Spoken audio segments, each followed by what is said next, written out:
డిఫరెంట్గా ఉండాలి. ఇక్కడ భలే వింతగా ఉంటుంది చూడండి మీరు. ఇప్పుడు రేవంత్ చెప్పిన లెక్క ఏంటి? కేసీఆర్ నిశ్శబ్దంగా జగన్కి సహకరించేశాడు, జగన్ నిశ్శబ్దంగా రాయలసీమ ఎత్తిపోతల ద్వారా నీళ్లు తీసేసుకున్నాడు, రోజుకు 3 TMCల నీళ్లు తీసుకున్నాడు. కానీ మన ఆంధ్రాలో ఏమని మాట్లాడారు మన నాయకులు? జగన్మోహన్ రెడ్డి తెలంగాణతో కేసీఆర్కి తాకట్టు పెట్టేసి రాష్ట్రాన్ని నీళ్లు మనకు రాకుండా చేశాడని మాట్లాడారు. ఏది నమ్మాలి? అదే కదా.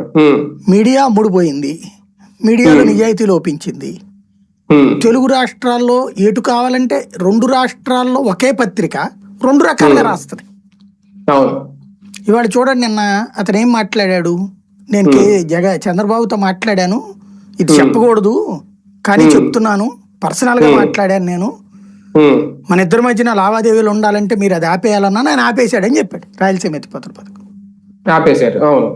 మనకి ఇక్కడ ఏమని చెప్పారు చంద్రబాబు గారు? ఎలాంటి అనుమతులు లేకుండా, NGT అనుమతి లేకుండా కడతంటే పెద్దిరెడ్డి మనుషులకు కాంట్రాక్ట్ ఇచ్చుకుంటే జగన్మోహన్ రెడ్డి దోచి పెడుతుంటే ఆపామని చెప్పారు. అంతే కదా రాయలసీమ ఎత్తిపోతల పథకం.